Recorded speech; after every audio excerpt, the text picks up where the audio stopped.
Drugs వ్యవహారంపై అకున్ సబర్వాల్ మీడియాతో మాట్లాడుతున్నారు. లైవ్ లో చూద్దాం. మనమే నోటీస్ ఇచ్చే వాళ్ళతో మాట్లాడలేదు.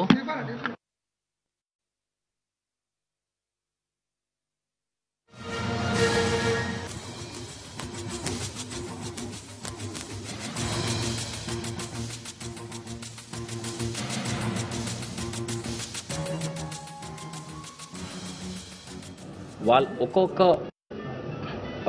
మనిషికి ఒక్కొక్క రోజు ఒక్కొక్క డేట్ ఇవ్వడం జరిగింది. ఆ రోజు వాళ్ళు రావాలి, లేకపోతే చాలా ఛానల్స్లో చూస్తున్నాను రకరకాలుగా వస్తున్నాయి. సో ఈ క్లారిటీ ఉండాలి.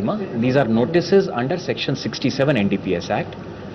ఎవరికి ఏం పేరు చెప్పలే, ఎలా స్టూడెంట్ కేసులో కాలేజెస్ కేసులో పేరు బయట ఇవ్వలే, అదే ప్రకారం సినీ ఇండస్ట్రీ సంబంధించిన కూడా పేరు డిపార్ట్మెంట్ పరంగా బయట ఇవ్వము, నేను ఇవ్వము, SIT ఇవ్వరు.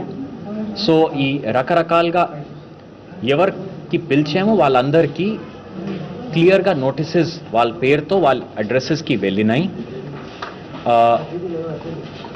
వాళ్ళకి కూడా మీ అందరి ద్వారా ఈ ఇన్వెస్టిగేషన్లో కోఆపరేట్ చేయడానికి రిక్వెస్ట్ చేస్తున్నాము. దీని గురించి కొంతమంది అంటున్నారు రాకపోతే అరెస్ట్ చేస్తాం, అలాంటి ఏం చెప్పలే, అలాంటి కరెక్ట్ కూడా లేదు. వాళ్ళు ఏదైనా వాళ్ళు రాకపోతే అప్పుడే చట్టపరంగా ఏముంది అప్పుడే డిసిజన్ అవుతుంది. కానీ నా రిక్వెస్ట్ అంటే దీనికి కొంచెం కరెక్ట్గా ప్రొజెక్ట్ చేస్తే మీ అందరికీ నా రిక్వెస్ట్. రకరకాలుగా ప్రతి ఒక్కొక్క 2 నిమిషంలో డిఫరెంట్గా టీవీలో చూస్తున్నాము. నా రిక్వెస్ట్ అంటే facts are some people from Tollywood, they could be actors, actresses, producers, వాళ్ళ పేరు బయట ఎవరికి చెప్పలే, ఇప్పుడు కూడా చెప్పము. SIT కూడా ఆ పేరు ఇవ్వరు. వాళ్ళకి ఆల్రెడీ నోటీసెస్ మొన్న మరియు నిన్న వెళ్ళినాయి. ఈరోజు ఇప్పటి వరకు ఏ నోటీస్ పంపట్లేదు. ఉదయం నుంచి SIT టీం అదే ప్రకారం ఇంకా కొంతమంది అఫీషియల్స్తో కూర్చొని ఈ కేసు సంబంధించిన డిస్కషన్స్ జరుగుతున్నాయి. చాలామంది నోటీసెస్ రిసీవ్ చేశారు, అక్నాలెడ్జ్మెంట్స్ కూడా వచ్చినాయి, ఇంకా కొంతమందికి వస్తాయి. పేరు ఇప్పుడు రకరకాలుగా పేరు బయట వస్తున్నాయి. దాని గురించి నేను ఏం కమెంట్ చేయను. కానీ డిపార్ట్మెంట్ పరంగా చట్టపరంగా కూడా మనమే ఈ పేరు బయట ఇస్తే కరెక్ట్ ఉండదు. నా రిక్వెస్ట్ అంటే దీనికి ఈ ఇన్వెస్టిగేషన్కి మన కరెక్ట్ ప్రొసీజర్లో తీసుకోపోతే రిక్వెస్ట్. సో దీనికి సెన్సేషనలైజ్ చేయకుండా కరెక్ట్ పిక్చర్ ప్రజెంట్ చేస్తే బాగుంటుంది. చాలామంది చెప్తున్నారు అరెస్ట్ అవి అని, కరెక్ట్ లేదు అండి.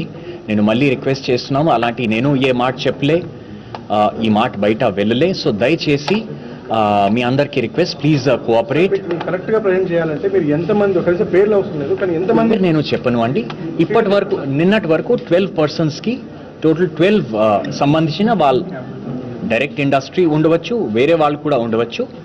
ఈ ఒక్క ఇన్వెస్టిగేషన్ పేర్లు అదే ప్రకారం ఇప్పటి వరకు నిన్నటి వరకు 12 మందికి అరెస్ట్ చేయడం జరిగింది. ఈ కేసులో కాదు, ఈ డ్రగ్స్ కేసులో total drug case almost last Sunday నుంచి ఈ ఇన్వెస్టిగేషన్ స్టార్ట్ అయింది. ఇప్పటి వరకు 12 మందికి అరెస్ట్ చేయడం జరిగింది.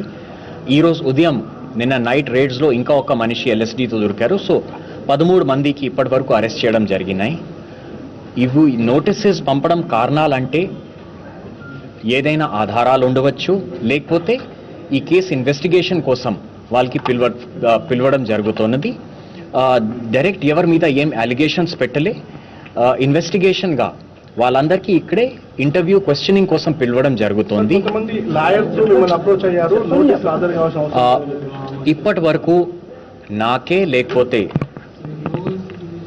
ఏర్పాటు చేసిన స్పెషల్ స్టేట్ టాస్క్ ఫోర్స్కి లేకపోతే SITకి ఏ లాయర్ నుంచి లేకపోతే ఎవరి మనిషికి నోటీసెస్ పంపడం జరిగినాయి, వాళ్ళ తరఫు నుంచి ఏం ఓన్లీ అక్నాలెడ్జ్మెంట్స్ వచ్చినాయి.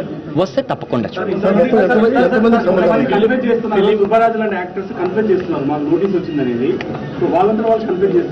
అండి. నేను అదే చెప్పాను. నేను లేకపోతే SIT టీం ఈ పేరు బయట పెడితే legally it is unethical, incorrect. We will not do it. అండి రమేష్, ఆ లిస్ట్ కాంటిన్యూస్గా ఆలోచన జరుగుతోంది.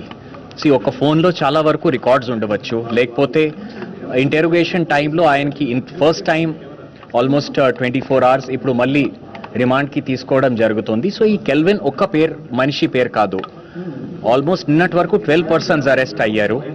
దాంట్లో 10 మంది LSD ముఠా సంబంధించిన, 2 కొకైన్ సంబంధించిన వాళ్ళు ఉన్నారు. సో నేను మళ్ళీ రిక్వెస్ట్ చేస్తాము, ఈ ఫ్యాక్ట్స్కి స్ట్రేట్గా కొంచెం ప్రొజెక్ట్ చేస్తే బాగుంటుంది. మళ్ళీ చెప్తున్నాను, ఇన్వెస్టిగేటింగ్ ఏజెన్సీ తరఫు నుంచి డిపార్ట్మెంట్ పరంగా లేకపోతే SIT పరంగా పేరు బయట ఇవ్వడం ఎథికల్ కాదు, లీగల్ కాదు. Thank you.